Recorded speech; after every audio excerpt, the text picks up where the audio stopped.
بسم الله الرحمن الرحيم يا أيها الذين آمنوا اتقوا الله وذروا ما بقي من الربا إن كنتم مؤمنين الله أكبر সে Rouhani জগতে ছিল, নফসকে খাবার দিয়েছে, হাওয়াকে খাবার দিয়েছে, দুনিয়াবাজ হয়ে যাওয়ার পরেও আল্লাহ তাকে সুদী বলে ডাকে নাই,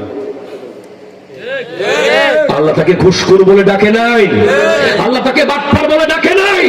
আল্লাহ কত বড় দয়াবান! আল্লাহ বলছেন ইয়া আইয়ুহাল্লাযীনা আমানু, হে ঈমানদার, সুবহানাল্লাহ সুবহানাল্লাহ, ইত্তাকুল্লাহ, আল্লাহকে ভয় কর। ওয়াজারু মা বাকিয়া মিনার রিবা, সুদের টাকা আজকেই মাফ করে দেন।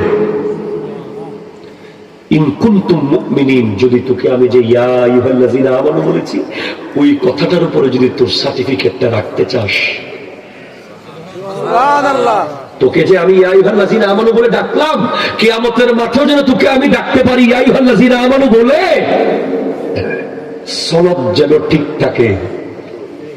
সুদের টাকা এখন মাফ করে দে, ফোন করে এখন বলে দে যে আগামী 10 তারিখ যে ডেট আছে টাকা দিতে হবে না। কত জোরে কোন ঠিক কিনা জোরে বলেন না।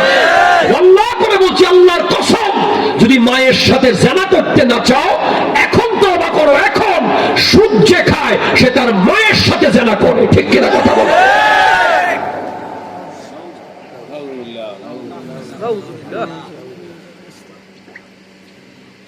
সুদ খাওয়া মানে গু খাওয়া অনেক ভালো সুদের চেয়ে। সুদ গুয়ের চেয়েও খারাপ। অনেক সময় বিভিন্ন পশু পাখির মল ওষুধ হিসেবে ব্যবহার হয়, সাপের বিষ ওষুধ হিসেবে খেতে হয়। কিন্তু সুদ এমন ব্যাপার যেটা কোন ওজরে জায়েজ করার সুযোগ নেই, ঠিক কিনা জোরে কথা বলেন না। যে ব্যক্তি 1 টাকা সুদ খায় সে সাথে সাথে তার পেটে একটা সাপ আর একটা বিচ্ছু সৃষ্টি করে, সে কিয়ামতের দিন দেখতে পাবে। আমার নবী বলেন, قال رسول الله صلى الله عليه وسلم يوم يبعث كل عبد على ما مات عليه, কিয়ামতের দিন যে যেভাবে মারা যাবে সেইভাবে উঠে যাবে। ইয়া রাসূলুল্লাহ, সুদীরা কেমন করে উঠবে? আমার নবী বলেন, সুদীরা যখন উঠবে কবর থেকে মাথা থাকবে নিচের দিকে, পা থাকবে উপরের দিকে। কিরকম লাঞ্ছনা, কিরকম বঞ্চনা! সবাই মাথা উঁচু করে হাসরের মাঠের দিকে যাবে, আর সুদখোরের মাথা থাকবে নিচের দিকে, পা থাকবে উপরের দিকে। এরপর বলে, এখন তুই এখন বলে দে, যার বাড়িঘর খুলে নিয়ে আসবি কালকে যাই 100 টাকা দিতে না পারলে। কথা বলা ঠিক কিনা জোরে বলেন না। আমাদের দেশে আমরা দেখেছি সুদের টাকা দিতে পারতেছে না, গরু নিয়ে গেছে,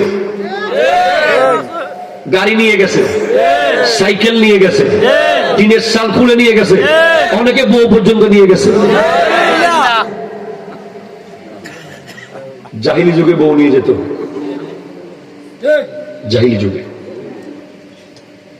যে সেটা মাপ না করে ওই রাস্তা ওপেন রাখবে, ফাইন লাম তাফআলু ফাযানু বিহারবিন মিনাল্লাহি ওয়া রাসূলি, সে যদি এই কাজ না করে সে আল্লাহ এবং রাসূলের সাথে যুদ্ধ করার জন্য প্রস্তুতি যেন নেয়। আল্লাহর সাথে যুদ্ধ, আল্লাহর সাথে যারা যুদ্ধ করতে চাইবেন তাদেরকে একটু আল্লাহর ক্ষমতা বলি। আহা, আল্লাহর ক্ষমতা বলি, একটু আল্লাহর ক্ষমতা বলি। আল্লাহর ক্ষমতা কি?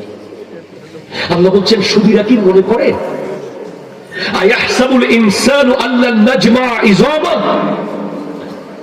আমি তাদেরকে কবর থেকে আবার এক করতে পারবো না? তাদের অস্থি সমূহ মিশে গেলে, তারা কবরের মাটির সাথে মাটি হয়ে গেলে আমি আল্লাহ আবার একটা একটা কোনাকে এক করে তাকে আবার হাসর হাসরের মাঠে হাজির করব। ঠিক কিনা হলে কথা বলেন? বলে বালা কাদিরিনা আলা আন নুসাউইয়া বানানা। আমি তো শুধু বডি না, ফিঙ্গার প্রিন্ট, বুড়ো আঙ্গুলের মাথায় যে চিকন চিকন এখানে আল্লাহ কারুকাজ করে দিয়েছেন না, ফিঙ্গার প্রিন্ট, বিদেশ গেলে দিতে হয়, সিম কিনলে দিতে হয়, আমি তো ওটাও আগের মতো করে ফেলবো। আমি যদি আপনাকে বলি রামপুরের এই মাহফিলের স্টেজকে আপনি আজকে 100 রকম করে সাজান, পৃথিবীর সমস্ত বিশ্ববিখ্যাত, আপনি যদি ইভেন্ট ম্যানেজমেন্টকে নিয়ে আসেন, সেও 100টা রকম আলাদা আলাদা করতে পারবে না, মাত্র 100। দেখবেন ফুল মিলে গেছে অথবা লাইট মিলে গেছে, কিছু না কিছু মিলেই যাবে। আর আমার আল্লাহ কোন আল্লাহ? যিনি 1000 কোটি মানুষের হাতের বুড়ো আঙ্গুলের মাথা বানিয়েছেন 1000 কোটি রকম।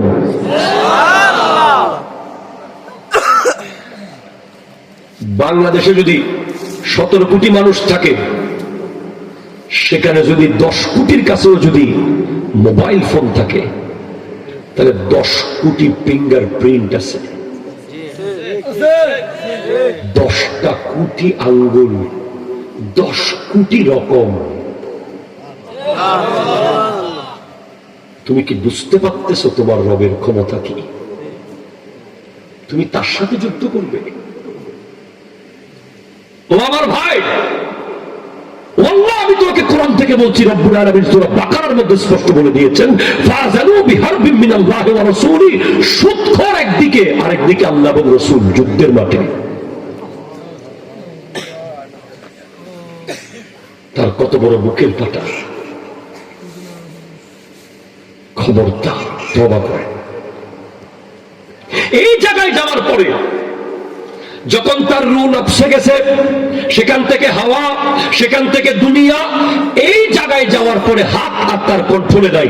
সে এখন চোয়ার মারে, আফসোস লাগে না, লাথি মারে, আফসোস লাগে না, মানুষের ঘর ভেঙে দেয়, কোনো অনুভূতি নাই, মানুষের উপর জুলুম করে, কোনো আফসোস নাই। ওই জায়গায় যাওয়ার পরেও আমার রব বলছেন, ওয়াল জাব্বারু ইয়াদউকা ইলাল জান্নাতি ওয়াল মাগফিরাহ। আয় বান্দা আয়। দুনিয়া তোকে সুদখোর বলছে আর কি, আমার দরজা খোলা। দুনিয়া তোকে ঘুষখোর বলছে, অপমান করছে, অপদস্থ করছে, তুই এগুলো ছেড়ে আয়, মসজিদ খোলা আছে। তোর বাবার বাড়ি বন্ধ হতে পারে, তোর চাচার বাড়ি বন্ধ হতে পারে, তোর বোনের বাড়ি বন্ধ হতে পারে, তোর ভাইয়ের বাড়ি বন্ধ হতে পারে, কিন্তু রামপুরের জামে মসজিদ তোর জন্য খোলা আছে। আয়, রাতে 3টা বাজে আয়, এসে সিজদায় পড়ে যা, রবের সাথে একাকার হয়ে যা মহব্বতে। আমি আল্লাহ তোর যাবতীয় গুনাহ মাফ করে দেব। আল্লাহু আকবার, নারায়ে রিসালাহ, ইয়া রাসূলুল্লাহ, আহলে সুন্নাত ওয়াল জামাত জিন্দাবাদ, জিন্দাবাদ। মাওলানা জয়নুল আব্দুল কাদের সাহেব জিন্দাবাদ, জিন্দাবাদ।